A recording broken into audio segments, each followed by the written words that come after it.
مقامی مخصوص برائے عزاداری سید الشہداء۔ جب یزید نے ظاہراً اپنے کردار پر شرمندگی کا اظہار کیا اور کہا کہ میرا کیا کام تھا کہ حسین سے ٹکراتا، پھر قیدیوں سے کہا اب یہ بتاؤ کہ تم شام میں رہو گے یا واپس مدینہ جاؤ گے؟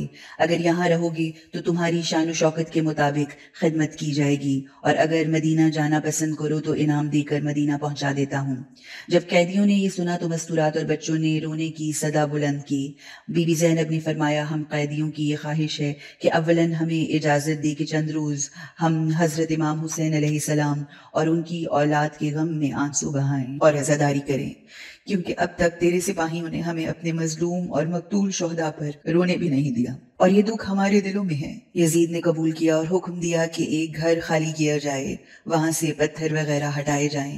گھر خالی ہوا اور بیویوں کو عزاداری کی اجازت دے کر اس گھر میں منتقل کر دیا۔ جب شامی اور قریشی عورتوں نے سنا کہ اب اہل بیت عزاداری میں مشغول ہیں اور یزید نے اجازت دے دی ہے، تو شام میں جس قدر بھی محبان اہل بیت عورتیں تھیں، سب نے سیاہ لباس پہنے اور ان عزاداروں میں شامل ہو کر اپنے غم کو محکم کرتی رہیں۔ وہ نوحہ پڑھتی تھیں۔ 7 دن تک صبح و شام اس مکان پر عزاداری امام حسین ہوتی رہی۔ نوحہ پڑھنے والی دونوں بہنیں جناب زینب کبریٰ اور ام کلثوم تھیں۔